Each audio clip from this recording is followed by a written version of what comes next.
Здравейте, приятелчета, аз съм Вожда и днес ще анбоксна този вентилатор за процесор, който си поръчах. Както виждате, съм на любимия ми под. Както знаете, обичам да правя анбоксинги на пода, понеже в момента нямам подходяща повърхност и паралелно с това анбоксване отново ще държа телефона, понеже нямам за сега статив, на който да го сложа. Първо, преди да го отворим, искам да благодаря на Ники Карагьоров. Всъщност той ме нави да направя тази инвестиция. Казвам инвестиция, защото това е нещо, което напред във времето ще покаже своите ползи. Понеже аз съм с стандартния вентилатор. Всеки компютър идва, освен ако не е някой поръчково сглобен компютър, си идва с сравнително малки вентилатори. И понеже наскоро разчувърквах нещо по компютъра с помощта на Ники, той беше ми казал: братле, защо не смениш този вентилатор, да не ти направи напред във времето проблем. И ме върна назад в годините, когато имах наистина проблем с вентилатора на процесора. Значи положението беше там трагично, понеже имаше раздути кондензатори по самото дъно и не само това, имаше един пукнат, който беше на път да текне по самото дъно.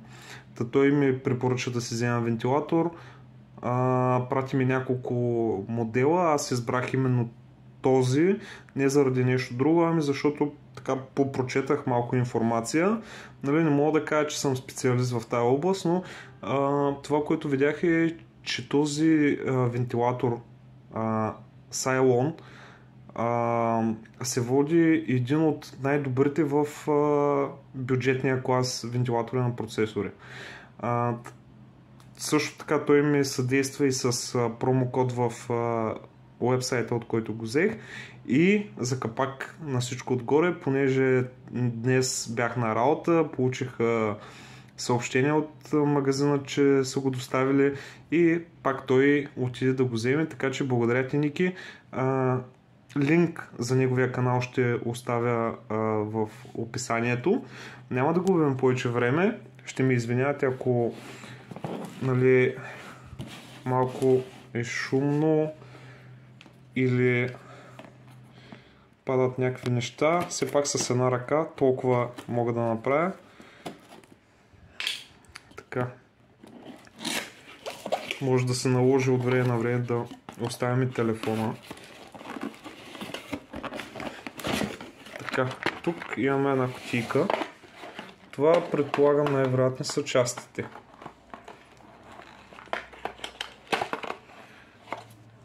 В тази кутийка, чакайте само за секунда. Така. Нека да изсипам. Това са всички крепежни елементи, които идват с този вентилатор. За да можете да го съберете с дъното. Така, това са крепежните елементи. Депчето идва добре опаковано.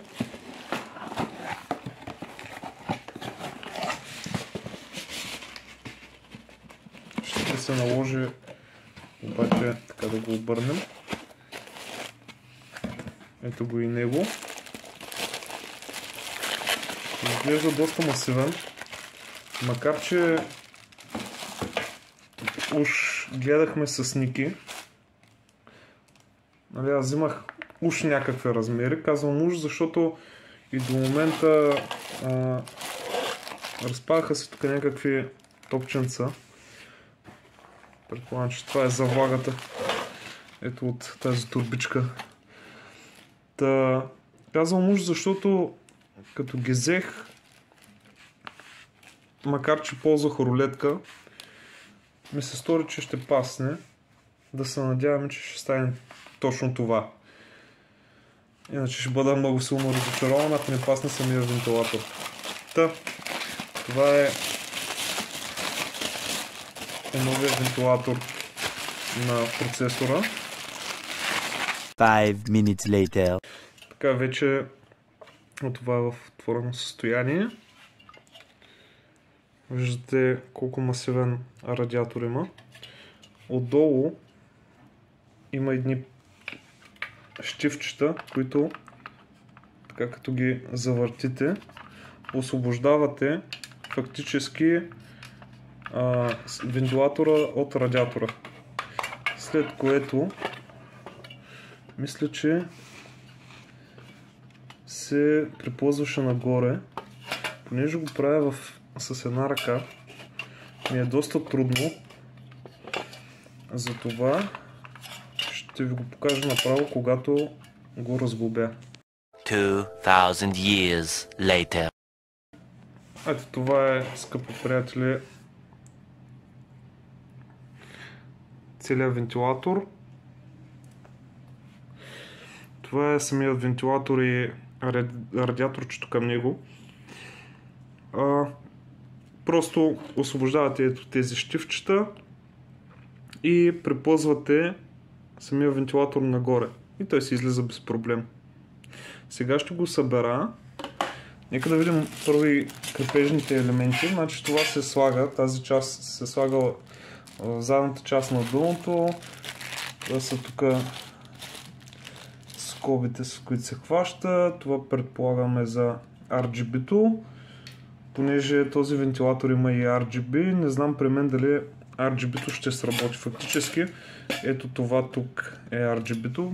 При мен не знам дали ще сработи, понеже имам проблем именно с него. Може би самия контролер е сгънал, но това вече ще го гледам в последствие. За мен на този етап е най-важно да мога да играя игрите, които обичам спокойно и без проблеми и без страх, че в един момент този стандартния вентилатор, с който дойде моя компютър, няма да направи проблем и да раздуе някой кондензатор, не дай се Боже, дори и да текне.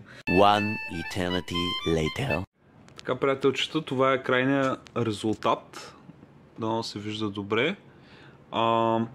Видях малко зор по самия монтаж, поради проста причина, че не се наложи да вадя цялата дънна платка. Извинявам се за всички тези кабеляци, които виждате. Просто ползвам два стари хард диска, които са тук, които в момента сдават поетапно багажа и в момента събирам финанси да подменя поне единия. Не знам дали се вижда, тук има ето тази планка се слага отзад. Компютъра беше изправен и ми беше така доста трудно да наглася самия радиатор, но в крайна сметка се справих. Искам да видите стойностите. В момента това е на максимално натоварване. Имайте на предвид, че това е втория тест, който правя. Преди малко се включи Ники, който ме посъветва да пробваме тази програмка. Той ми я прати. Направихме един тест с него и установихме, че повече от 55 градуса в максимално натоварено състояние на процесора не се вдига. Ето както виждате. Really, nigga? Повече от 55 градуса няма да видите. Препоръчвам ви този вентилатор.